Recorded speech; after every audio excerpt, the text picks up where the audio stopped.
All right. Can you all hear me? All right. I'm Jacob. I am an alcoholic.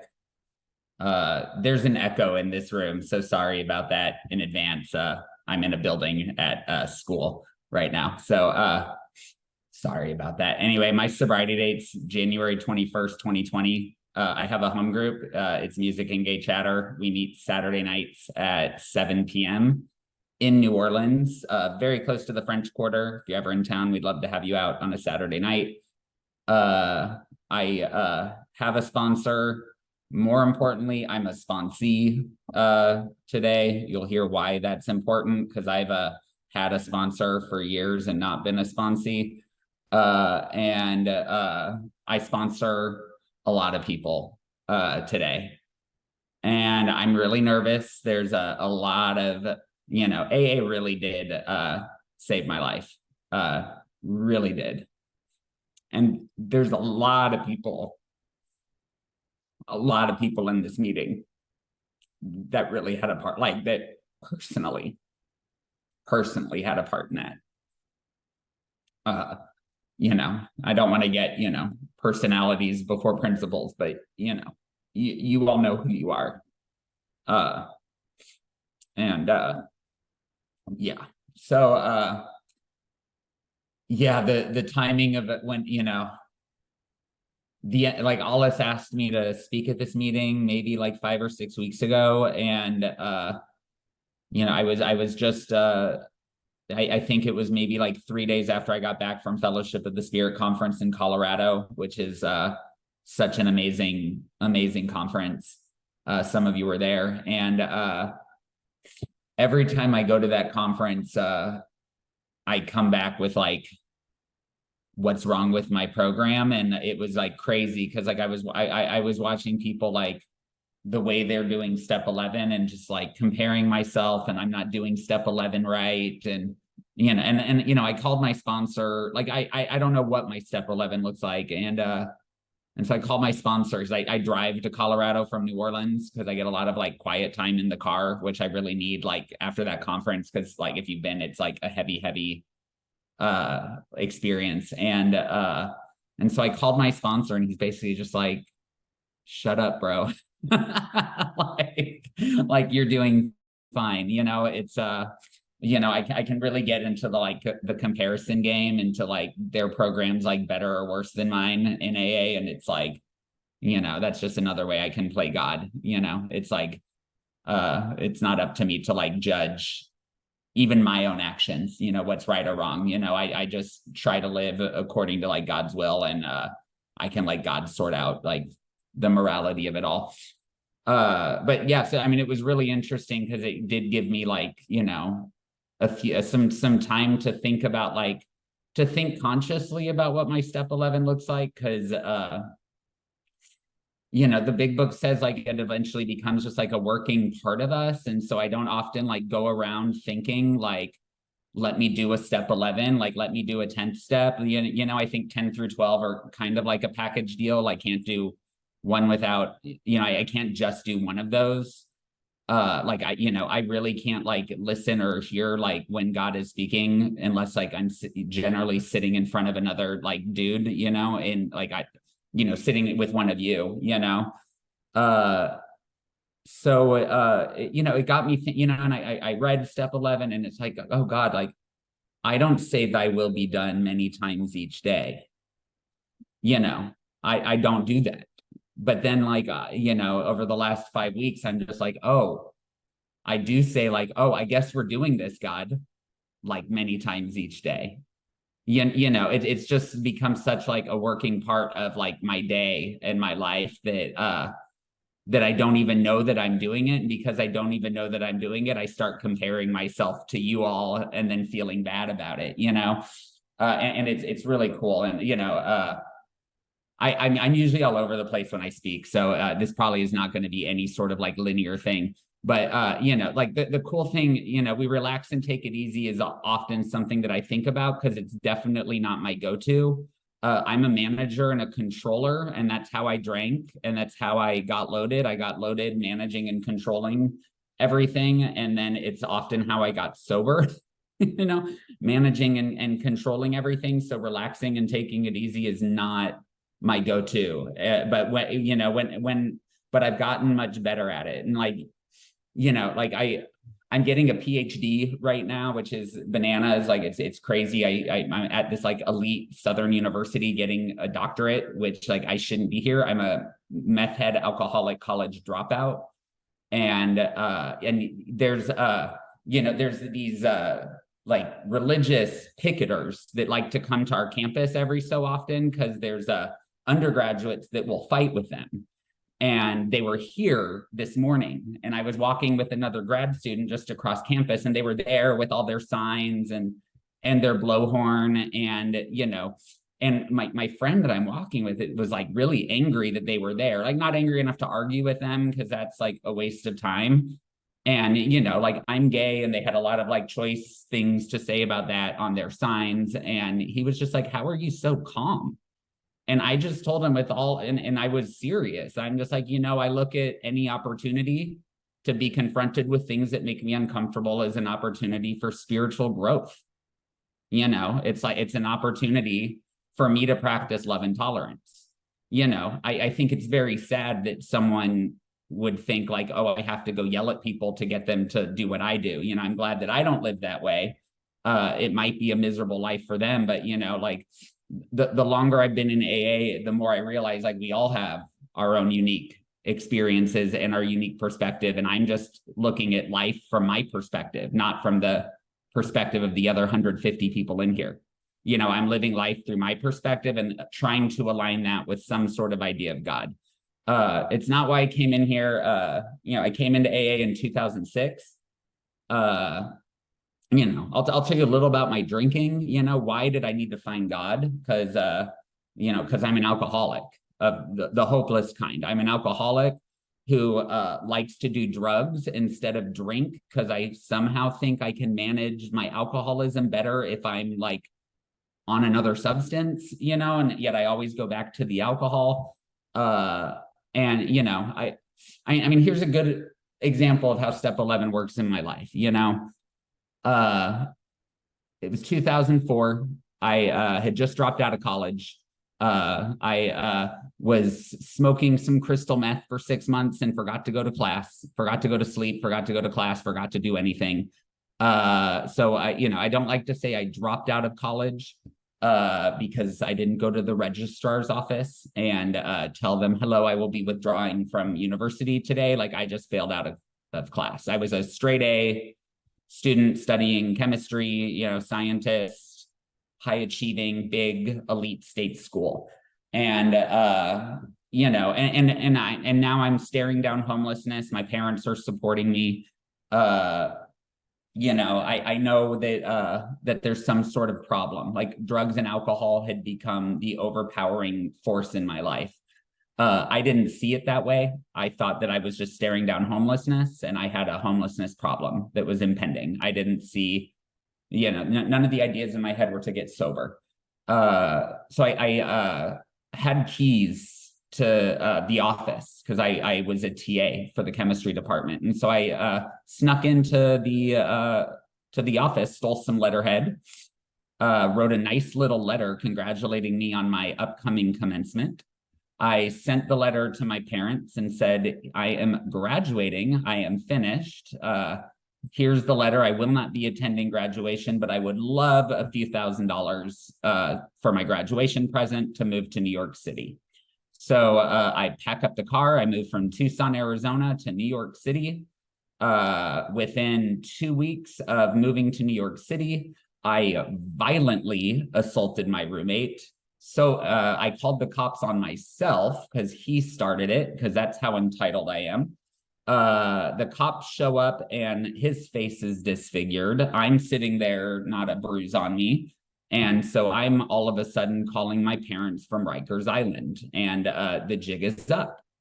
And I, 23 years old in Rikers Island, young Jewish gay kid, not like a great place, like for anyone, and my parents, okay, and I'm not seeing that the alcohol is the problem.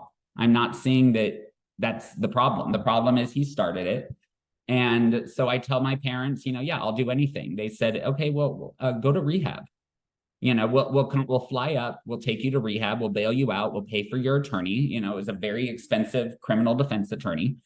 And you'll go to rehab. And I knew it was a lie when I said yes. I said, yeah, sure, I'll go to rehab. And I knew I was lying to them because I'll say anything, you back me into a corner like that and I'll say anything. But I say yes, they pay for the attorney comes up, my dad flies up, his friend on Long Island drives out to the pickup point, like in Hunts Point in the Bronx, to where I'm getting out. And my dad's friend drives us to Grand Central Station, where we're going to take a train to JFK Airport to fly back to Kansas City so I can go to rehab. And there at Grand Central Station, I left my father there. I just said, hey, yeah, I'm not going. Thanks for coming to get me. And the look on his face, it was that look of fear, disgust, horror, anger, almost any negative emotion, the look of like, what can I do for my son and what has become of my son all at the same time. And I just didn't care. And that wasn't enough to get me sober. It was enough to catch my attention. It was enough to get me to start, like I said, I'm a controller and a manager when I'm getting loaded. And it was enough to get me to start looking at it and being like, oh, I better control and manage this better. So that's what I did. I went on a 2-year controlled drinking bender, I guess you'd call it. I don't know. I smoked pot all day, every day, which kind of held the glue together for me just to drink once a week. And every time I drank, it was basically Russian roulette. 9 times out of 10, I went home, had 3 or 4, went home, stayed in my own bed. 1 time out of 10, I black out, get in a fight. I'm a violent drunk and I'm bad at fighting. So I get beat up a lot. So 9 times out of 10, all goes well. 1 time out of 10, all doesn't go well. And I latched on to, well, it went well 2 weeks ago. I come off from that bender where it didn't go well. And I'm like, well, 2 weeks ago, I'm just going to try it like that. And for 2 years, I went like that. And, let me tell you, just smoking pot and drinking, life got better. Because, life has to, you quit smoking meth, life's going to get better. First of all, you just take that out of your life, life will get better, even if you're drinking every day. I came to AA kind of on an upswing but I was miserable. I started realizing this isn't working. I started realizing that, when I go out, I was getting 86th from bars because 1 out of 10 times I get in a fight. And I need to get sober. And so I'm 25. I walk into the rooms in San Francisco. AA hooks me. And I didn't walk into AA sober both times. I came back to AA in 2020, didn't walk in sober the second time either. We do the same things, but I walked into AA and I took to AA. I thought I was a drug addict when I came to AA. I didn't know what alcoholism was. It's easy for me to see I'm a drug addict because I don't see normal people smoking crystal meth at a bar, but I definitely see normal people drinking at a bar. It's I can look at who I'm hanging out with when I'm drinking. And so it's harder to see that I'm an alcoholic because I'm comparing myself to them. Where it's when I'm doing the other stuff, I'm comparing myself to them and being like, yeah, I'm definitely as screwed up as they are.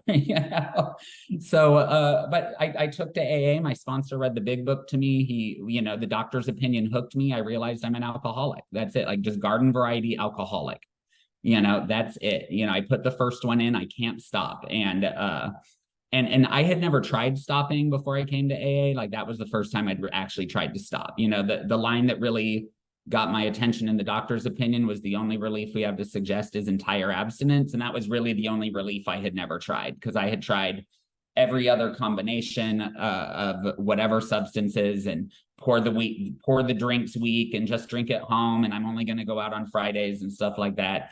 And none of it got me sober. It all got me loaded because I was loaded for the last 10 years.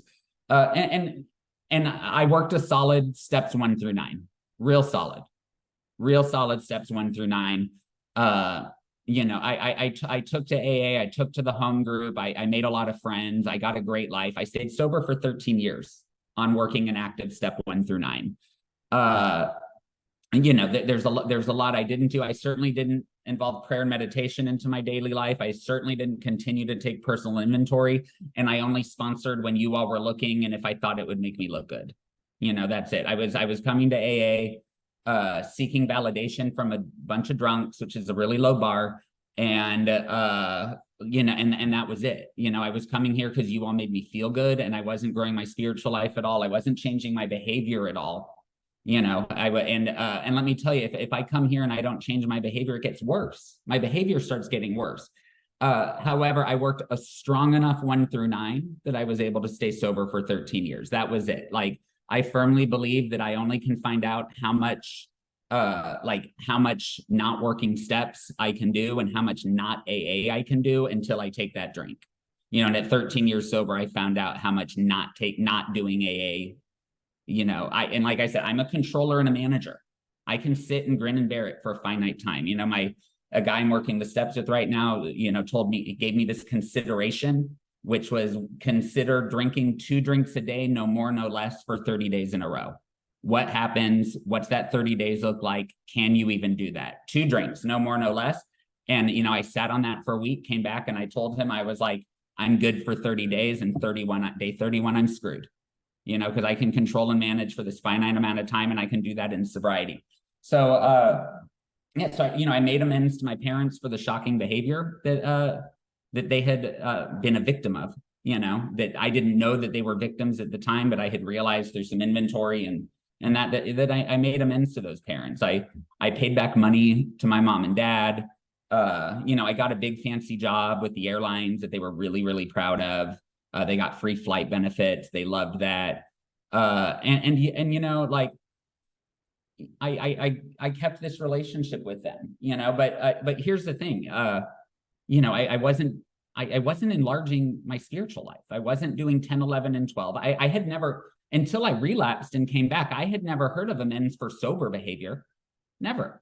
I didn't know that. I didn't know that there was this, I didn't hear it. It doesn't mean you all didn't say it. I just didn't hear it. There was a lot I didn't hear. There was a lot I didn't want to hear. There was a lot I didn't want to do. I was 5 years sober, and I was sitting across I was a flight attendant at the time, and I was sitting across from my 25-year sober sponsor, who was also a flight attendant, telling him that I was too busy at work to get a home group, because I knew better. And he wasn't going to waste time arguing with me, because he saw who I was. He saw that, you all don't sit and argue with people about what they want to do. The one thing I know about alcoholics is if I want to drink, I'm going to.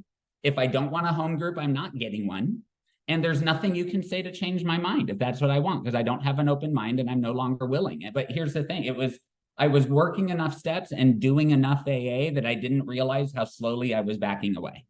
I just didn't realize it. Like at this point, when I'm in it, I can't, even sober, when I'm in, the adventures afterward, when I'm in the adventures afterward that make me realize why I need to find God. I don't see it. I still can't recognize the true from the false, so I don't see that I'm speaking at meetings at 8, 9 years sober about, oh, you have to be in the middle of AA, and I'm not in the middle of AA. I don't see it. They see it, that people are coming up to me, and, I think back to conversations from 5 years ago with some really nice members of AA who were nice enough to hurt my feelings at the time, and who were nice enough for me to go home and tell my husband that dude's an asshole. Thank God for the people in AA who are, I love a good AA bully. Seriously. Like, I love them now. I didn't love them then, but I love them now. Tell me what's going on with me when I'm talking nonsense. Tell me, so, when that's my life, shocker, I drank. Years 10, I made it to 10 years sober on decent behavior. Years 10 through 13, unless I was the speaker, I wasn't at a meeting. If you weren't asking me to speak, I didn't need to go to the meeting. And, I was flying around the world, having extramarital relationships with everyone who didn't know I was married. That got kind of annoying. So I just resorted, at like 12 years sober, let me just hire hookers. Like, that's easier. This is the behavior sober. This is before the drink. And with one of the hookers, I relapsed. That's the thing, age 70, clean up your sex life or drink. Like, that's it. And the scary thing was, it was just like Jim with the glass of milk, just like it. I suddenly thought, oh, I could handle it this time. I vaguely realized I'm not being too smart. The two parallel thoughts ran in my mind. I recognized what was going on. I said to myself right before I did it, I'm an alcoholic. I can't do this. And then the other thought was, well, I'm in Sao Paulo, Brazil. It doesn't count because it's over-the-counter medication here. Like that's the two, Jim and the glass of milk. And then one more trip to the asylum. 3 months later, I'm in detox, short amount of time. 25 years old, I came to AA. I came to AA loaded. You all told me to go home, get sober. I did. I threw away what I had at home. 38 years old, I came to AA in the same condition, loaded. You all told me go home, get sober, and I couldn't, gathering all his forces. He could not. I had to be hospitalized. My first rehab, my first detox, my first rehab at 38 years old. And you heard my sobriety date, January 2020. I was in rehab for a good portion of early 2020. I got out in March and we were going on Zoom. And Zoom is really where I learned about step 10, 11, and 12.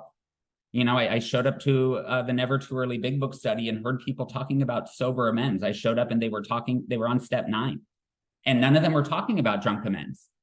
I don't think I heard one share that, and I don't know why I remember so much from that meeting. I remember, the guy who was leading the meeting said, if you're new here, listen, which was new for me because I always needed to talk.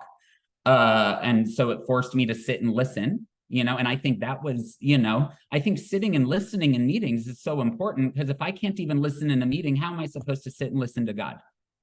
How am I supposed to discern God's will if all I'm doing is sitting in a meeting thinking about myself and what am I going to share? You all were so nice. I don't think you did it on purpose, but you all just invited me to meetings that I wasn't allowed to share. They were just speaker meetings.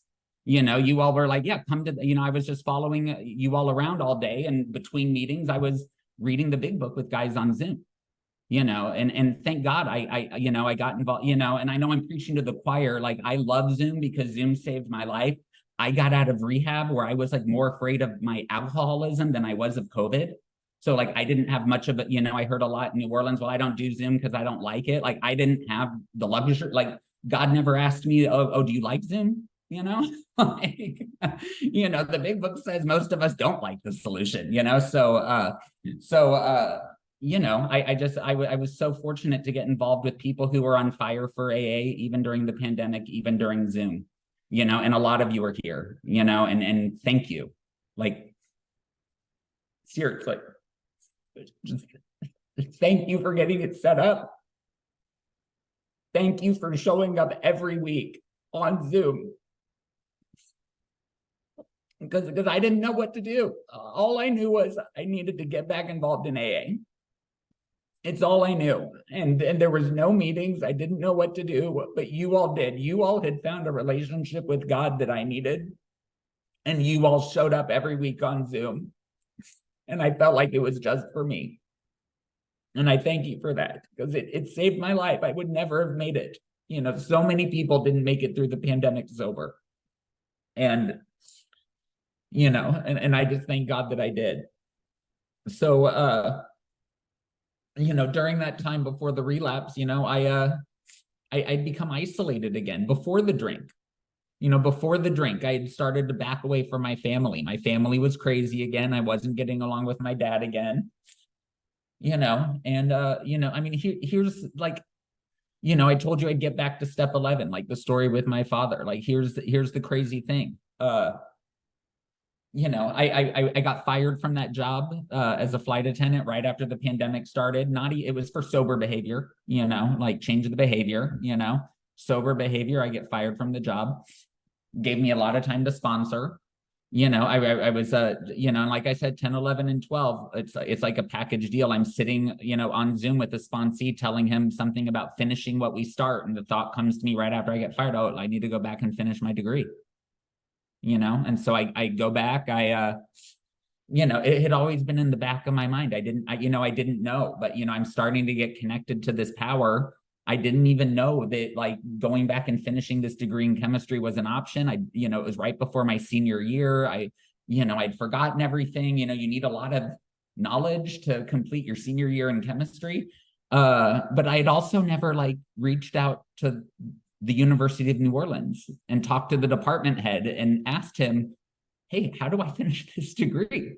And then when I did it, he's like, oh, it won't be that hard. It was the same thing you all taught, I went and asked for help and, I graduated with that degree.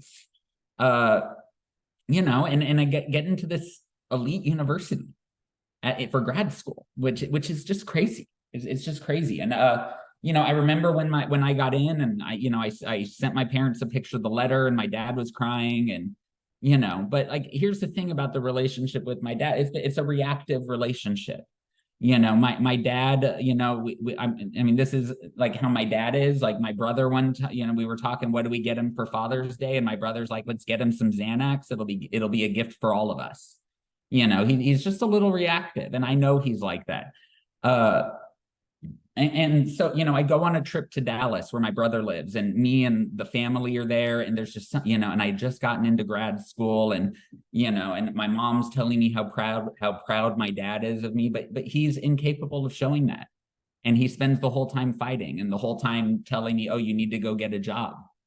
And you know, I start blowing up at him, he starts blowing up at me, and I'm like, this is like 2 years ago. You know, I'm a year and a half back sober, and you know, in a blow up with my dad. And then he starts telling me, you know, the worst thing anyone's ever done to me is what you did at Arizona, what you did when you left me at Grand Central State, you know, just bringing that stuff up for 20 years. And I got indignant. Like I drove home from Dallas shortly after, not knowing what to do. I called a bunch of old timers, and you know, oh, I don't feel good. I need to cut him out of my life. Like, you know, blah, blah, blah, you know, not knowing what's going on, you know, like, why is it like, I keep showing up and trying to get something out of this relationship, you know, think what this one old timer is like, you know, why don't you back away from the relationship for a while quietly? Why don't you do it non-dramatically? If he texts you, text him back. If he calls you, answer the phone. You know, and thank God he was basically telling me, when agitated or doubtful, take a pause, relax, take it easy. You know, and so I spent the last, you know, it's almost a couple years now, 20 months with that on my mind. Like, what's going on? You know, I felt like, oh, like I'm not doing AA right. I haven't made these amends right. You know, I'm still in like combat with my dad. You know, something's going on. And then, you know, and I don't know what, you know, I spent a lot of time not knowing what to do about it. You know, just a lot of time thinking about it, and, you know, and I sitting in the car having conversations with my father when I'm the only one in there. I don't know if anyone does that, but I was doing that, you know, and none of them were nice. None of them, you know, they weren't good conversations. They were, you know, I mean, it was all pretty horrific stuff that was, you know, in my head. But I thought he didn't know this. You know, you all showed me since I came back, like, your dad doesn't need to know this. Your dad doesn't need to know how angry you. And I listened to that. I texted him back when he, you know, happy Father's Day. You know, when he called me, I picked up the phone. And then, you know, I was at the Fellowship of the Spirit conference in Colorado just 6 weeks ago. And, you know, and Ralph was there. He was one of the speakers, and we had just, you know, we sat and talked over lunch for like 2 hours. And it was like a real conversation, not just like small talk, like real conversation. And you know, he asked about my father. And you know, and I basically told him what was going on, and you know, the conversation led me to, you know, well, ain't it grand the wind stopped blowing? You know, like, my dad told me that the most hurtful thing I ever did, that he's not even over that, you know, and I only got that in the pause. You know, I was ready to have this reactive, crazy conversation with him. Ralph said, why don't you start writing him some letters? You can't argue with a letter. You know, so I started doing that a few weeks ago. He hasn't acknowledged any of them yet, but there's a different tone when I talk to him. You know, I call him and my mom, and they're on speakerphone in the car. There is a different tone with him right now, you know, which is crazy. You know, that wasn't my idea. I was just like, no, I don't need to write. You know, I mean, I made the amends 20 years ago. That was, you know, 18 years ago. That was 2006 that I made that amends. Why is he not over it yet? That was my attitude, you know, like, why can't I get out of this relationship what I want? You know, it's all about me, selfishness, self-centeredness, all about me, you know? And it really made me go reread that paragraph that I read so many times, that ain't it grand the wind stopped blowing. And then the following paragraph, you know, that it's a long period and I have to take the lead. I can't expect my dad to take the lead in this amends. Like, I have to take the lead. I did, that was horrific. It was horrific what I did for him. And it was only through sitting and relaxing and not being dramatic that I was able to even do anything like that. It's like none of that was my ideas. None of that came from me. So it's like, it's great. I don't know what's going to come of it. I just started this like 3 weeks ago. I've sent him like 3 or 4 letters so far. Hey, Dad, I love you. You were a great dad. He was. He was a great dad. I've spent a lot of years like hating him for nothing. Hating him for being a good dad. I don't know.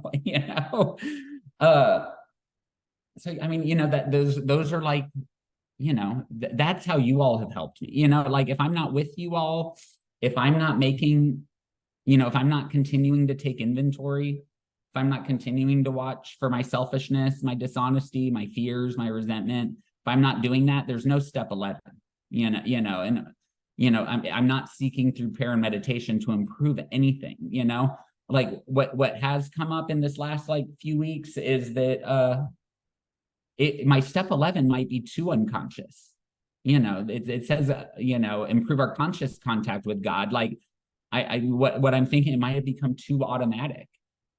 Like, I don't think I have like the typical like structured devotion that a lot of people tend to have. I don't know if I need it. Maybe I can do it. I don't know. Like, I don't know what's to come. I do know I am going through the steps with someone right now. I'm stalling on the 4th step. Perfect. I'll be honest. And I should probably get on that. Now that I'm telling 150 people that I'm doing that, I probably will. Because I know Alice will send me a message in about a week and a half, probably. Hey, how's the 4th step? But yeah, I'm sitting here, you all just telling me sit down and listen for a while. And the fact that it was on Zoom and I had to listen all day really just, it transformed my life. That was my first true experience with meditation, was listening to you all speak, just listening to you all tell your stories. It really saved my life. I don't think I'm gonna make it to the full 40 minutes. So I think that's all I'm gonna say. I'm gonna shut up. Thanks.